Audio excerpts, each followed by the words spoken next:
السلام علیکم ناظرین، سب کو اپنے چینل پر خوش آمدید۔ ناظرین کرام، سلطان محمد فاتح کی اس ایپیسوڈ میں ہم دیکھیں گے کہ رات کے وقت قسطنطنیہ کا منظر سامنے آتا ہے، جہاں پر بادشاہ کہہ رہا تھا سلطان نے دکھا دیا کہ اس کی شخصیت کتنی کمزور ہے۔ اگر موقع ملتا تو میں ایک لمحے کے لیے بھی نہ سوچتا۔ قرآن جواباً کہتے ہیں ڈرنے کی کوئی ضرورت نہیں، بلکہ ہو سکتا ہے روم کے روشن دن لوٹ کر آنے والے ہوں۔ پہلی مرتبہ کوئی ایسا شخص تخت نشین ہوا ہے جس کے محتاط اس کی بات ہی نہیں مانتے، اور اسی وجہ سے اسے ہرانے کے لیے ہمیں فوراً حملہ آور ہونا چاہیے۔ تو قرآن جواب کہتے ہیں کیسے ہو سکتا ہے سلطان کے زمانے میں مشرقی روم سلطنت پھر سے اپنے پیروں پر اٹھ کھڑی ہو۔ قرآن کہتا ہے مجھ سے آپ نے وعدہ کیا تھا، تو بادشاہ کہتا ہے قرآن سیاسی طور پر کیے گئے وعدے سیاست بدلتے ہی تبدیل ہو جاتے ہیں، اور آج کے دن تک سیاست کافی ہے کر چکا ہوں، اپنا انجام خود طے کر دیتے ہیں۔ پھر وہ سب وہاں سے روانہ ہو جاتے ہیں اور بادشاہ حضرت کو سوچنے لگتے ہیں۔ ادھر دوانا کہہ رہا تھا کہ انشائیوں نے سلام بھیجے ہیں پاشا، کہ وہ خوش ہیں کہ سلطنت تربیت گاہ اور آپ کے وزیر اعظم ہونے کی صورت میں محفوظ ہے۔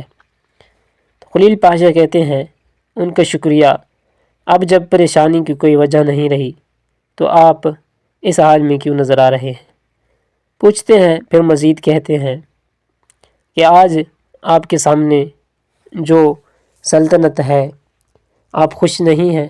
خلیل پاشا کہتے ہیں ابھی نہیں، اگر آج کو نہیں بھولا تو کل کو کیسے اپنی مٹھی میں کریں گے؟ محمد جو کئی سالوں سے پلا ہوا تھا وہ ایک دن میں کیسے ختم ہو سکتا ہے؟ ابھی تو ایک ہفتہ بھی نہیں گزرا، وہ سرحد پر اپنے آپ نے آدمی نہیں لایا تھا، کیا اگر ہم اس کے لیے راستہ نہ چھوڑتے تو وہ وہاں پر برباد نہ کر دیتا؟ کیا کر سکتے ہو؟ تو وہاں پر خلیل پاشا خاموش ہو جاتے ہیں۔ خلیل پاشا مزید کہتے ہیں یہ مہمان جب چھوٹا تھا تب ہی ہاتھ میں نہیں آتا تھا، اڑنے والا سلطان کیسے ہمارے سامنے ایک دن میں ہتھیار ڈالے؟ تو تم لوگوں کو نہیں لگتا کہ دوسری طرف سے زغانوس نے اس نے بھڑکایا؟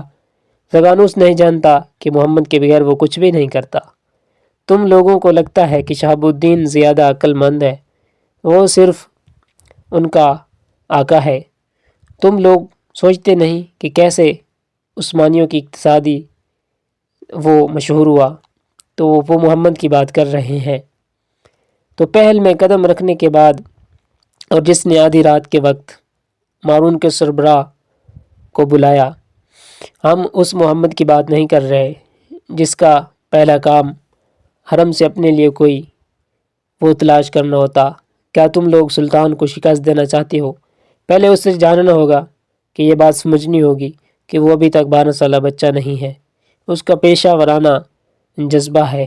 وہ وہاں سے روانہ ہو جاتے ہیں جذبہ لے کر۔ ادھر سلطان محمد خفیہ کیمرے کے اندر آتے ہیں جہاں پر لڑکی کی لاش پڑی ہوتی ہے۔ وہ اسے کوئی سنگھاتے ہیں، تھوڑی دیر بعد وہ ہوش میں آ جاتی ہے۔ لڑکی دیکھ کر کہتی ہے، سلطان محمد کہتے ہیں پرسکون رہو، آرام سے رہو، حرکت مت کرو۔ لڑکی کہتی ہے میں تو مر گئی تھی۔ ہاں مر گئی تھی، مجھے قتل کر دیا گیا تھا۔ سلطان کہتے ہیں نہیں، موت کی ایک شکل سی گزری تھی۔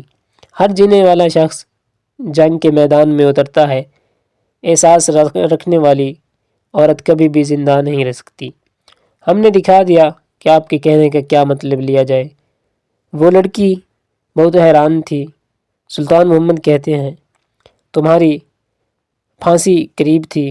ادھر محی الدین کہہ رہا تھا میرے لیے تو کوئی کام چھوڑا ہی نہیں، ہماری گردن میں جہاں رسی ڈالی گئی تھی، سلطان کہتے ہیں وہاں آپ بے ہوش ہو گئی تھی۔ تو ناظرین، اگر آپ نے ابھی تک ہمارا چینل سبسکرائب نہیں کیا تو کر لیں تاکہ آپ کو ہر نئی آنے والی ایپیسوڈ مل سکے۔ تو ملتی ہیں نیکسٹ ایپیسوڈ میں۔